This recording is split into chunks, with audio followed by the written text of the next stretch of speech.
Viewers, இன்னைக்கு என்ன பார்க்க போறோம் அப்படின்னு பாத்தீங்கன்னா மட்டன் தோசைங்க. மதுரை மட்டன் தோசை பண்ண போறேன் இன்னைக்கு. அதுக்கு தேவையான பொருள் அப்படின்னு பாத்தீங்கன்னா வெங்காயங்க. நம்ம சின்ன வெங்காயமா இருந்தா ஒரு 1.5 வெங்காயம் எடுத்துக்கலாங்க. தேவையான 1.5 வெங்காயம் போதும், இதில் ரொம்ப பெருசா வேண்டாம். இப்போ பாத்தீங்கன்னா தக்காளி நான் வந்து 1 தாங்க எடுத்துருக்கேன், பெரிய தக்காளியா இருக்கிறனால. கொத்தமல்லி, கருவேப்பிலை, இது வந்து இஞ்சி பூண்டு பேஸ்ட் மிக்ஸ்டாக இருக்குது. 2 பச்சை மிளகாவும் இதில் ஆட் பண்ணிவிடுவேன். இது வந்து ஒரு 350 தாங்க இருக்கும் கறி. இதை வந்து நான் இப்போ வந்து கிரைண்ட் பண்ண போகிறேன் லைட்டாக. ரொம்ப பொடியாக மழியே இல்லாமல் பொடி பொடியாக இப்போ வந்து இது பண்ணி இப்போ எப்படி பண்ணுறதுன்றது நம்ம பார்ப்போம். சோம்பு போட்டிருக்கோங்க ஆயிலில். இப்போ வெங்காயம் போடுவோம்.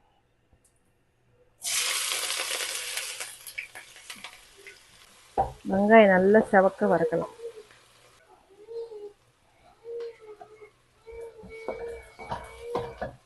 இப்போ இஞ்சி பூண்டு பேஸ்ட் போடுவோங்க.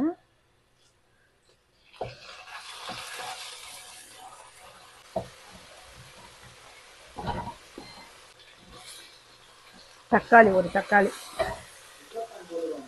அதை போடுறேம்மா.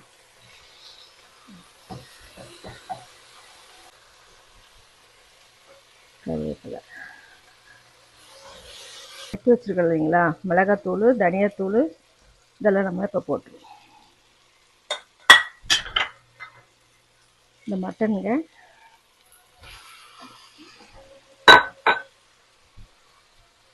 எல்லாத்தையும் போட்டு நல்லா வறுத்துருங்க.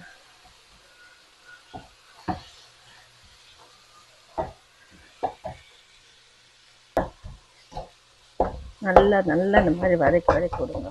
நம்ம பொடி பண்ணியிருக்கோம் இல்லையா.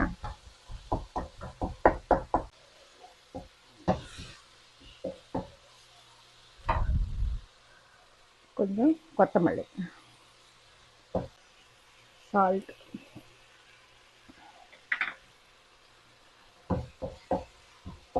நல்லா வதக்கிட்டு தண்ணி விட்டுருங்க. ஒரு 20 நிமிஷம் ஆகட்டும். 2 கப்பு தண்ணி.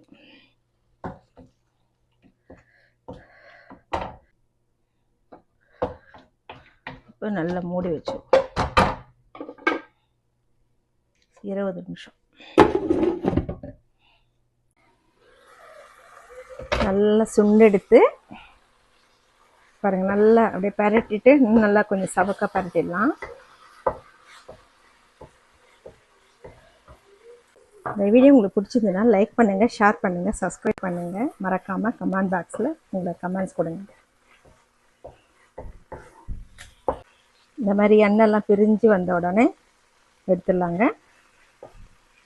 3 முட்டையை நல்லா அதை மிக்ஸ் பண்ணிவிடுங்க. கொஞ்சம் சால்ட் போட்டுக்கோங்க.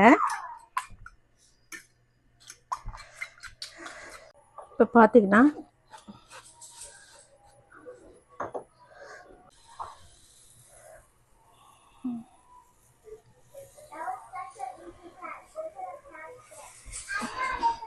இப்போ இந்த மாதிரி தோசை சுட்டுட்டு கொஞ்சோண்டு முட்டை லைட்டாக ஒரு முட்டை போட்டுக்கோங்க. இந்த மாதிரி அடித்து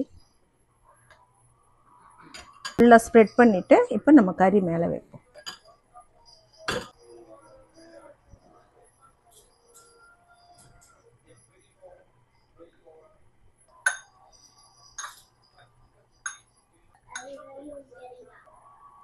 நல்லா ஸ்ப்ரெட் பண்ணி விட்டுருங்க. நல்லா ஸ்ப்ரெட் பண்ணி நல்லா ப்ரெஸ் பண்ணிவிடுங்க. நல்லா ப்ரெஸ் பண்ணிவிட்டு அதுக்கப்புறம் நம்ம திருப்பி போடலாம். சிம்பிளே இருக்கட்டும் உங்களுக்கு. ஓகேங்களா?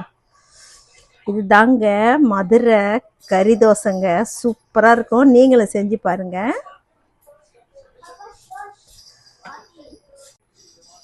அப்புறம் மெதுவாக அப்படியே திருப்பி போட்டுருங்க. இது மதுரை கறி தோசை. ஓகே, எப்படி இருக்கு டேஸ்ட் பண்ணி சொல்லு. ஓகே,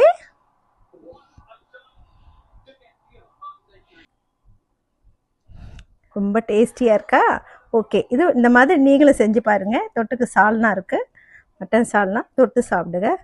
ரொம்ப டேஸ்டியாக இருக்கும். ஓகே, பாய்.